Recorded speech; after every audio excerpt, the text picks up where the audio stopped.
Salut, bonsoir la grande famille de MK Mbelu TV officiel. Voilà, moi votre humble servante Maman MK. Je suis là encore une fois de plus pour vous servir. La famille, voilà, aujourd'hui c'est déjà jeudi. Bon début de week-end à vous qui nous regardez à cet instant. Ceux qui allaient m'anoyer à Liboso, Torosenga na okaka au s'abonner na katia MK Mbelu TV officiel. Abonnez-vous massivement, aimez, commentez, partagez les bisous liens oyo et aussi la bisou plaisir à makasi. Je crois que comme vous pouvez voir, et c'est un gopenze zate parce que tozo mitu na tozo kende wapi.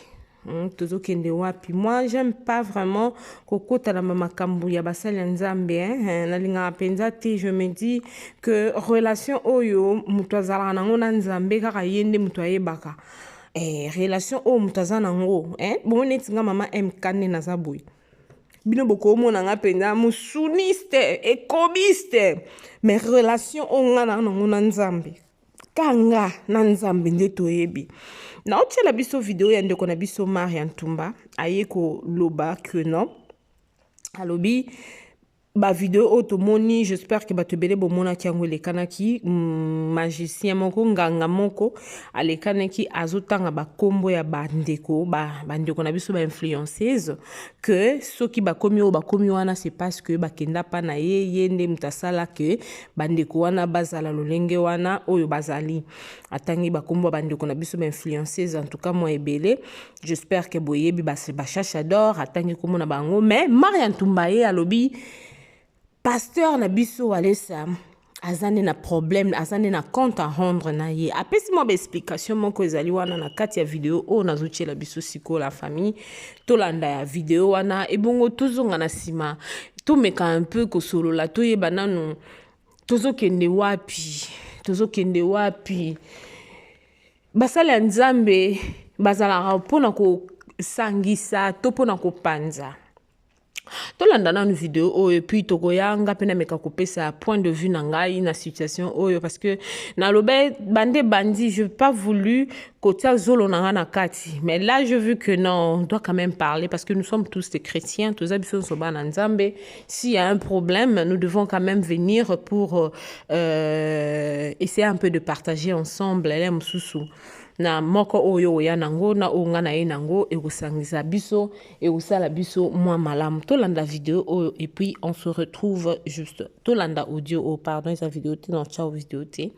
d'où je peux aussi vous mettre l'audio la vidéo. OK, je vais mettre la vidéo comme ça tolanda yango et puis on se retrouve juste après. Merci. Bien voilà, donc vie ma communauté sur internet nganga si nganga ça pasteur si pasteur ça n'est la vraie version.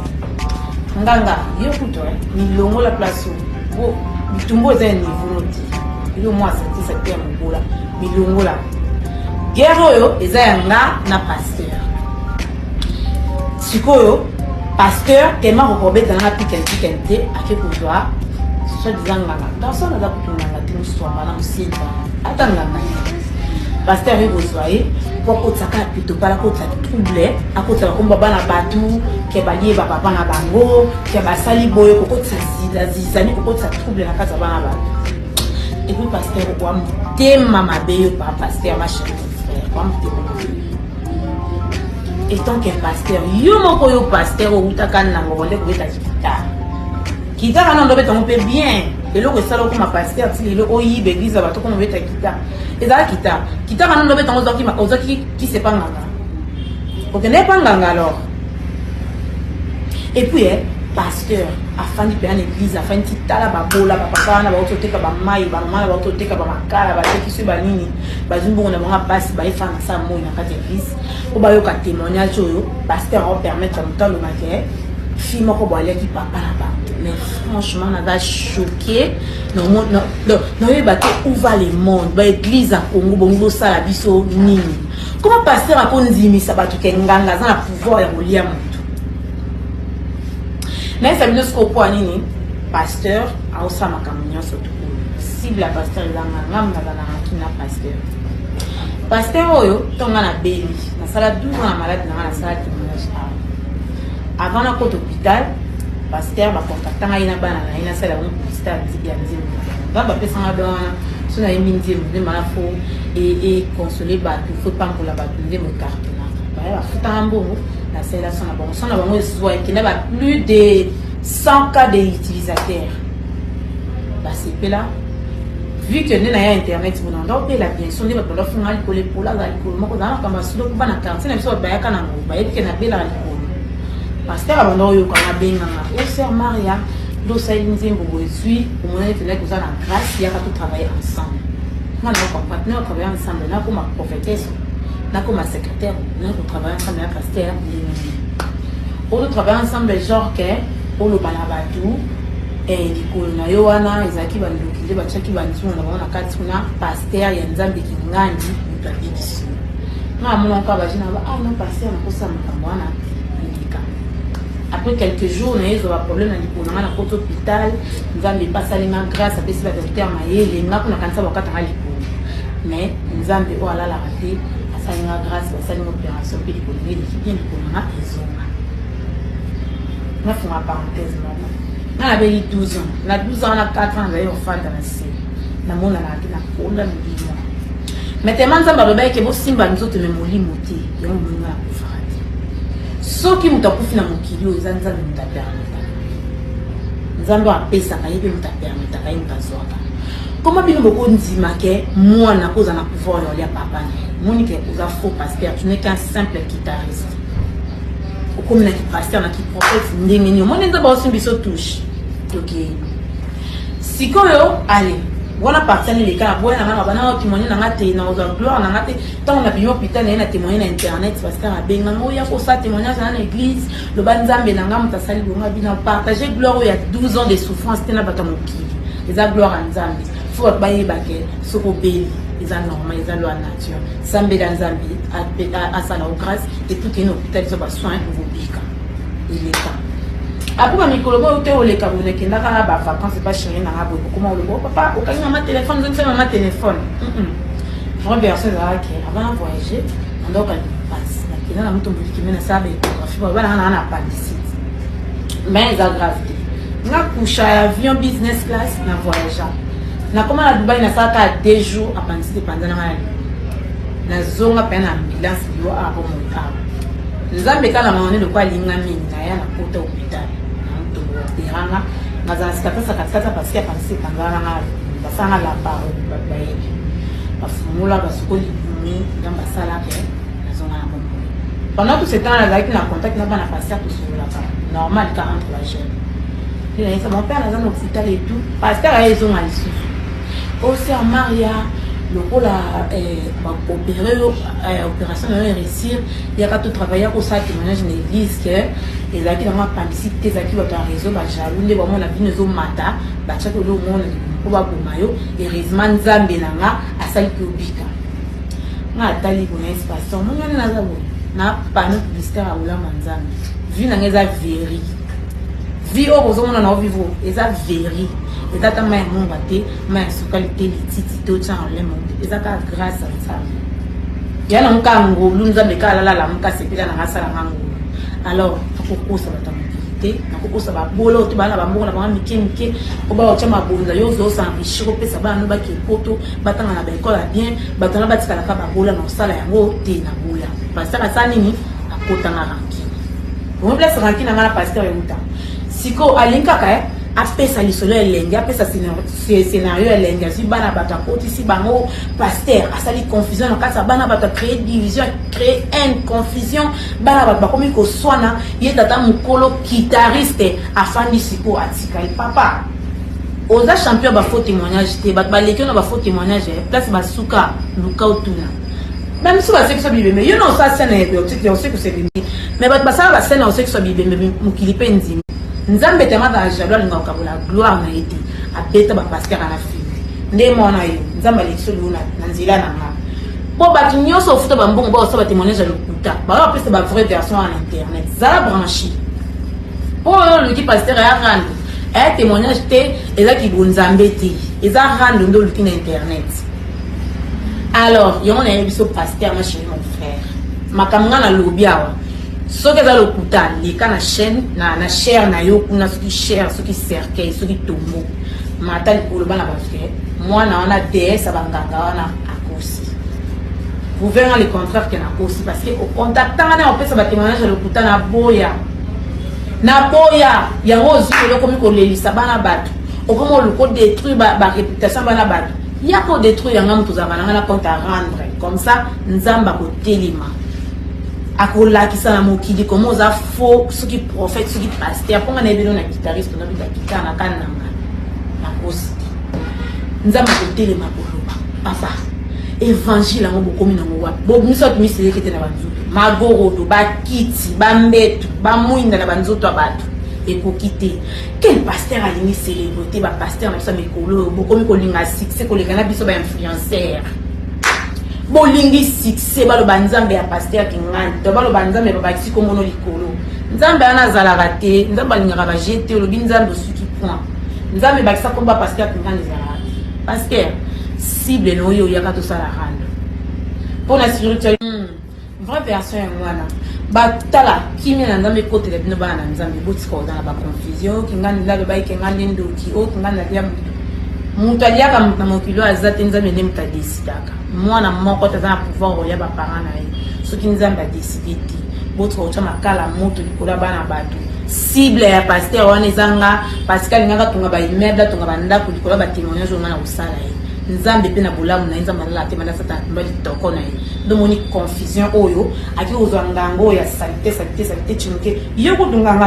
na ko régler spirituellement le ko lobi ko bongoli motema ça veut dire que za soupe na makambo na nzoto te to ko tala nzamba pasteur na ko to ko protéger yo na ko régler spirituellement sika na régler na pasteur ya lukindi rano pasteur o sa no rano oh le calor de témoignage tout ça l'autre parce que un vrai pasteur au moins ko uta mboka directement côté mal sabat un moment faut qu'il se dévoiler pour monter la normale à côté kate monter au sala ba aventure na société pour nos charlatan au sala société na au china ba bola au côté ka monter au thème libosa cher na yo en de le n'importe quoi et puis aussi pena temps pour filmer ou diffuser alors toko ça ali patango bien bato nyonso bapesa ba témoignage le kuta na église na bino bakwa kopesa ba vraie version bakoka o batambola bakoya na ba chaise roulante bakola ke batambola te bo pesa bombo na ba baka ma chérie mon frère que la guerre commence en passe. Voilà ma grande famille, je crois que tout tu kolanda ndeko na biso explication oyo apesi biso na kati ya vidéo oyo. Moi je me demande, je me pose mille et une questions, je me dis Seigneur tozo kende wapi na mboka na biso dango tozo mona Congo na biso spécialement ezo bongate pourquoi parce qu'il y a tant des églises mais mitema ya mabe ya batu ezo kosila te mboka na biso ezo bongate batu bazo kendaka église rien que pour na formalité ba mona ya kendaka église mususu akokende po alakisa bilamba mususu akokende po alakisa mituka mususu akokende po na makambo mususu. La famille, moi je sais une chose que pasteur nanga Olivier Ntsaka ebisa ngai mama MK mwana nzambe azalaka wana pona kopanza te mwana nzambe azalaka wana pona kosangisa c'est pas pour rien Bible loba na biso et que unissons-nous tolingana tozala bomoko Bible ezolinga séparation te malgré séparation eza biblique hein séparation eza biblique division des amabé séparation eza biblique parce que Bible na verset moko na Bible na bosani verset ngoloba eloba na biso que deux ou trois personnes qui ne s'entendent pas bakoki kotambola nzela moko te séparation eza biblique oyo eza mabe eza division parce que oyo ba vidéo oyo tozoyoka e créer bazizani na ba famille ya bandeko basi wana kendeko mwasi alia kitata na ye po aza succès vous savez ce qui se passe actuellement na ba famille wana to ebiti makamba boezalaki na tangu ya ba to banda ko lobango tozo réclamer combat spirituel bazoka bola ba famille pourquoi parce que oh mwana wana zandoki papa wana bengani mwana mama wana bengani mwana tozo lobake église wana e pona ko kabola mabota division eza malamu te la famille ngana yo ki passe nazoka passe sinon mona ba vidéo wana mais je me demande est-ce que nyoso tout il faut que les cas sur les réseaux sociaux Est-ce que nyonso tu penza il faut kaka? C'est vraiment important. C'est la question que moi je me pose. Natangwa kala réseaux sociaux za quitté. Makambo tozo mona lelo o za quitté. Vous savez les diables za rusé hein. Diable ça vraiment trop rusé ben que à partir internet à kopalola à la seconde à la minute. Frère aye abongoli motema soka za ndoki soka za nganga. Est-ce que ça témoignage on a faut le faire na plafond batu nyonso tout internet mobimba koyana et puis comme le roi série aye le loi lobby aye lobby a comment le canaba émission. C'est malheureux pour nous. En tout cas, ngana oyo ka passe. Na oye bakutu te so na ko lobela on ndeni. Ti bon moment ngane na vandi. Na oyo ka vraiment passe. Et ça nga passe makasi. Et ça nga passe komona makambo ezoko se passer na mboka na biso. Franchement la famille Nzambe ka asunga biso. Nzambe penza ko asunga biso parce que ba makambo boy tozo mona ezo salama. Tozo ebate ba retomber nango na ba famille ba ndeko na biso. Nini ezolekana toyebi te donc ezopesa penza pasi makasi nabaki na ye tomeka kopartage yango elongo na biso toyebaka ke basala nzambe toyebaka ke séparation ezalaka nango biblique mais division eza mabe bible elingi te kodiviser division eza mabe oyo basala nzambe na biso ya lelo bazosala ekomi koluka kodiviser bato. Vous avez un problème avec une sœur, un frère, appelez-lui. Benga ndeko wana pembeni bosololi bobongisi soki ndeko wana pe soki akota kirdam atubela akotubela me aboye. Non, nzamba sunga biso en tout cas, nzamba sunga biso toyeba ko discerner, nzamba sunga biso toyeba place nini tozo tia lokolo, nzamba sunga biso pona kozwa vie éternelle, la grande famille. Merci beaucoup. On se retrouve à la prochaine. Si vous êtes nouveau ici, na B52, na MK, pardon. Yo. Si vous êtes nouveau ici, na MK Mbelu TV officiel, en tout cas, beau s'abonner, beau aimer, beau commenter, beau partager les bisous liens oyo na bolingwa nzambe. Et au la bisou, en tout cas, plaisir ya makasi, la grande famille de MK Mbelu TV officiel. C'était bien, moi, votre humble servante, Maman MK. Ce qui est soazongité, en tout cas, to kutana lisusu. Na mikolo oyo mizali koya pona ko bana ko partager lisusu ba makambo oyo tozali tokoyela bino na kati ya MK Mbelu TV officiel. Que mon Dieu vous bénisse. On se retrouve à la prochaine avec une nouvelle émission.